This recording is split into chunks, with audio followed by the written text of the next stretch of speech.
My friend, behind the scenes at the Jefferson Health Training Complex, a decision that no one saw coming took place earlier this offseason. One of the most important figures in recent Philadelphia Eagles history, a man with 2 Super Bowl rings on his resume and more than 4 decades of football on his back, decided to walk away. And now, for the first time, he spoke publicly about why. And what he said is going to leave you speechless. I'm going to tell you everything. Who this legendary coach is, what happened behind closed doors, the conversation he had with Nick Foles that revealed it all, and what this departure means for the future of the Eagles. But first, if you are a true Eagles fan, hit that like button and subscribe right now, because this channel is your destination for everything Philadelphia, in English, straight to the point. Let's go. To understand the weight of this story, you need to go back in time. The year is 2013. Chip Kelly has just been hired as the Eagles' head coach and is putting together his first staff.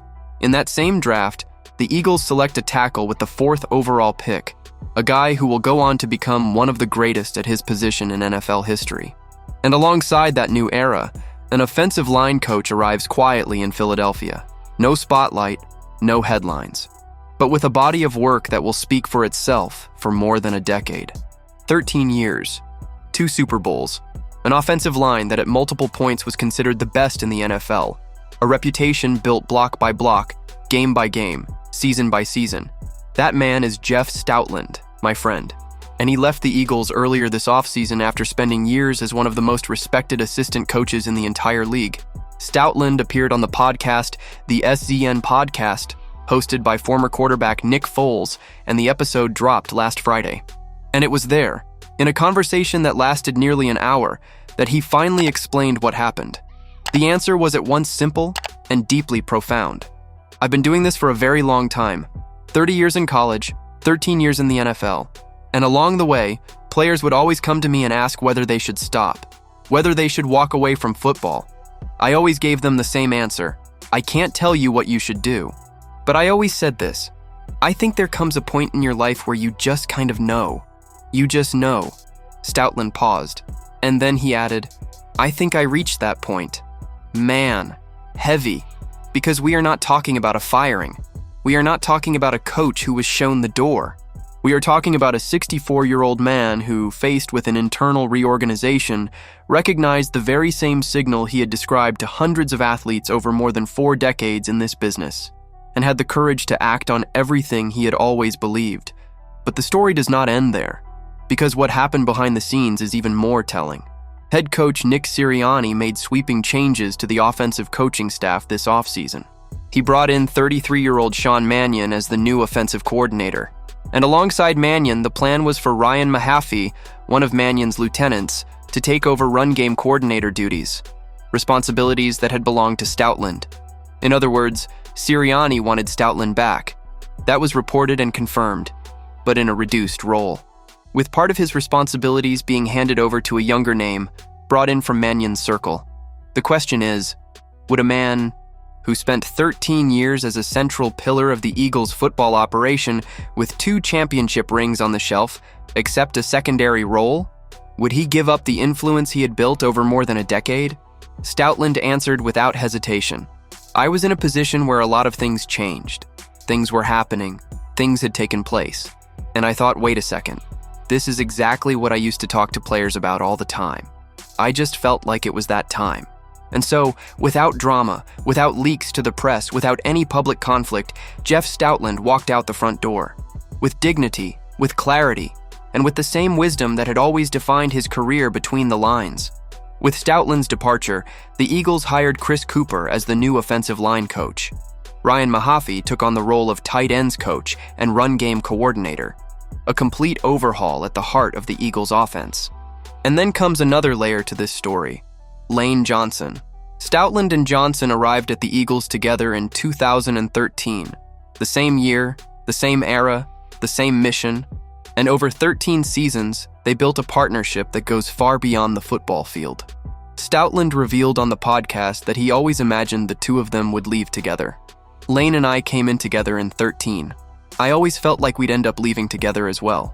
Almost a silent agreement, but that didn't happen, unfortunately. Johnson, in a recent appearance on the Fitz and Wit podcast, called Stoutland's departure unexpected and even gave Eagles fans a reason to hope, suggesting the coach might still be around in some capacity this season. But Stoutland set the record straight. I have no idea where Lane got that. I haven't had a conversation with anybody about anything like that. Done. Chapter closed. The silent agreement that never came to be. Think about what that really means for the culture inside that locker room. Johnson is one of the most influential captains this franchise has ever had, a leader his teammates follow on and off the field, and the connection he shared with Stoutland was not just professional. It was an emotional anchor for the entire offensive line. When two pillars of that caliber find themselves facing different endings, the impact does not only show up in the scheme, it shows up in the atmosphere, in the confidence, in that collective sense of identity that championship teams spend years building. The Eagles are going to need to rebuild that, and fast. Now, the question that really matters for you, Eagles fan, is this change going to cost the team in 2026? The reality is that losing someone with Jeff Stoutland's level of experience is never simple. 13 years building systems, developing players, establishing a culture of excellence along the offensive line. That cannot be replicated in a single offseason. The Eagles' offensive line was, at many points, the identity of this team, the backbone of everything. And Stoutland was the architect. But at the same time, the Eagles are not starting from scratch. Chris Kuper arrives with solid credentials and the backing of a top-tier organization.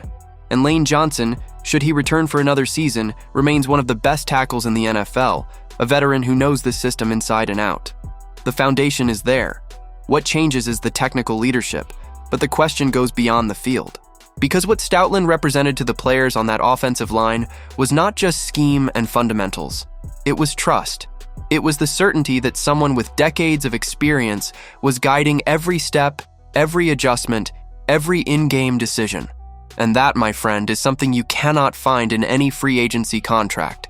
Stoutland also made it clear during the podcast that he is ready for this new chapter in his life. 44 years of football.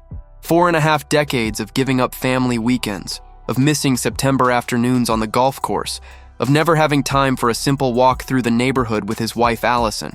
I'm excited about doing ordinary things, and I'm really excited about helping people. Simple as that. No bitterness, no regrets. That is the portrait of a professional who knows exactly who he is and what he built, and who recognized at the right moment that it was time to take the next step away from the game.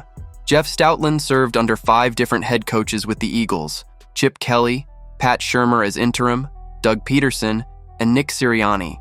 He survived different eras, different philosophies, championships, and disappointments, and through every single one of those phases, the offensive line was a point of stability, in large part because of him.